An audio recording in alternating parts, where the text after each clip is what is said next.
So while the Bulls wait for the NBA season to conclude to see how things shake out, what players will potentially become available, which teams will potentially look to make drastic changes to their roster, we of course as Bulls fans can't help but think how the Bulls could potentially get involved on some of the changes and movements throughout the league.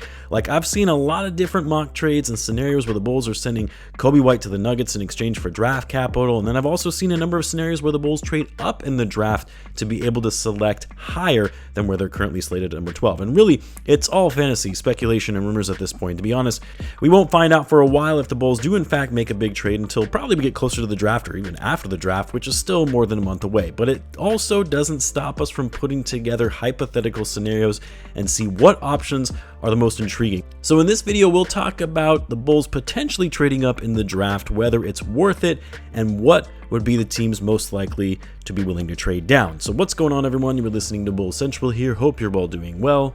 Now look, even though the Bulls aren't in the playoffs, it should not stop you from watching some of the most entertaining basketball in the postseason, and what better way to watch it and get in on the action by playing along using PrizePicks, who have partnered with us on this video. PrizePicks is the best place to turn your basketball knowledge into cash. With millions of members, PrizePicks has made daily fantasy sports accessible to all. You just pick more or less on at least 2 players for a shot to win up to 2,000 times your cash. Cash in on the basketball playoffs with PrizePicks. Don't miss your last chance to add your favorite players from the court to your PrizePicks lineup, whether it's points, rebounds, assists. Take your pick on more or less. And what I love and has made it more fun for me in watching these games is following along and seeing how my lineups are progressing in real time. Also, you can turn your playoff hot takes into tickets to basketball's championship series. Every lineup you make during the playoffs on PrizePicks will enter you into the Takes 2 ticket sweepstakes, which could get you an A+1, a VIP trip to the ship.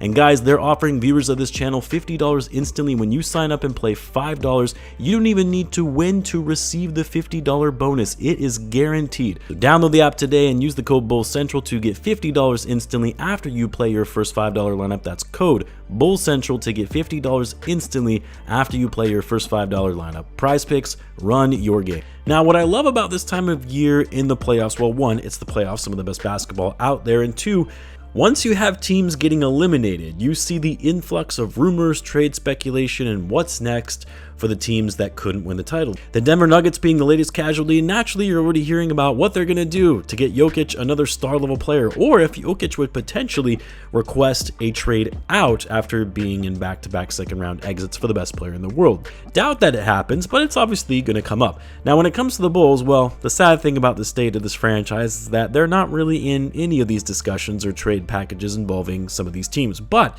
it's worth noting, given where the Bulls are at with their current roster, AK's desire to get young players with upside, that the Bulls could conceivably trade up in the draft to get a better pick and snag a more talented prospect. Now, when it comes to which picks are realistic for the Bulls to trade up in the draft, it really comes down to a handful. I mean, the Mavs aren't trading the number 1 pick. I don't care what anyone says. The Spurs, while I think it might actually best serve them to capitalize on that valuable pick to add, say, another ready-made star, reports are saying the Spurs have no interest in trading that pick, at least at the time of this recording anyway.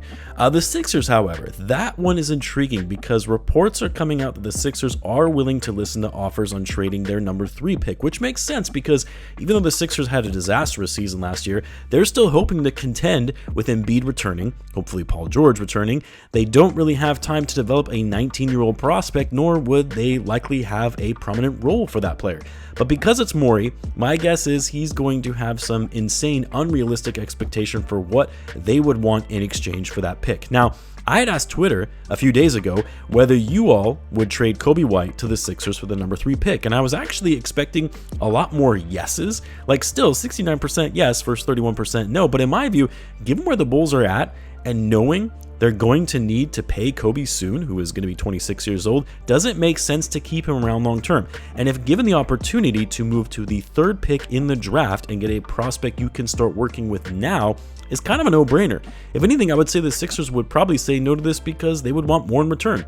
That said, I think my biggest hesitation about trading up in this draft is that the more and more I watch draft combine workouts, player highlights, the more I'm seeing this being a very top 2 heavy draft class. Like, you can still find some great talent in the top 5 all the way down to the end of the lottery, but you're not going to get any franchise game changers.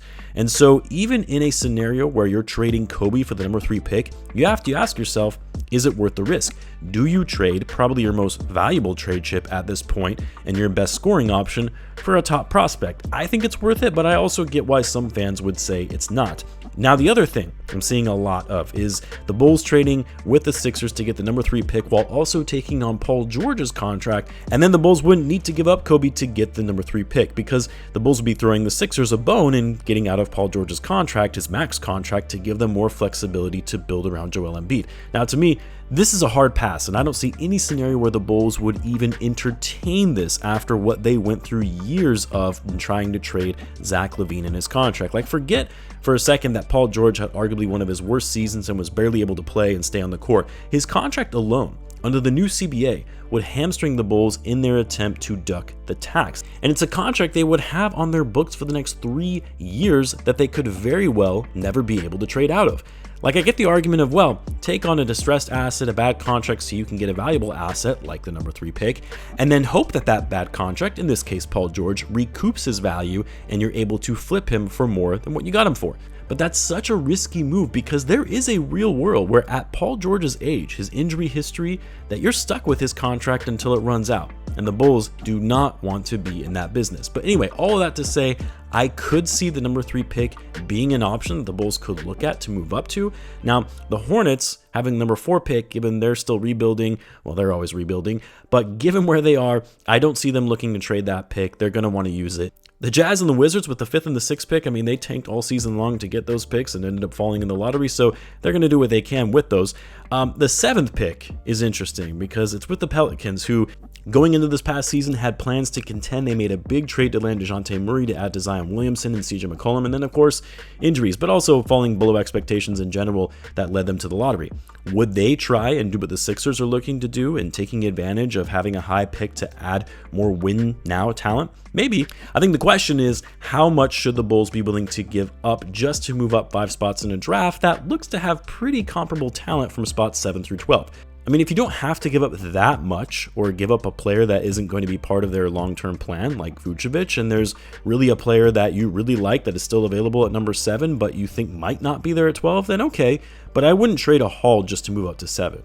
Then you've got the Nets at number 8. They're not trading that pick. If anything, they might try to move up themselves. The Raptors at 9. They're not going to trade that pick either. The Rockets at 10. I could absolutely see them trading that pick to add star-level talent, more offensive firepower after falling short in the playoffs. Kobe White could honestly be a big pickup for them as he would fit what they need on the scoring front, but now we're talking about moving up just 2 spots. You're not trading Kobe White to move up to 10th. Now, if the Rockets are willing to throw in some additional draft capital, maybe one of their younger players like Reed Shepherd or even Jabari Smith Jr., then we're talking, but I don't see the Rockets being interested in doing that if they have to give up that much to get Kobe White. And then of course you have the Blazers with the 11th pick, which they're going to keep, and it's not really going to make sense for the Bulls to trade up to just move up 1 spot unless they really have their heart set on someone that the Blazers take at 11. But in that instance, the most you can really justify in trading to get up just 1 spot is maybe a far out 2nd round pick.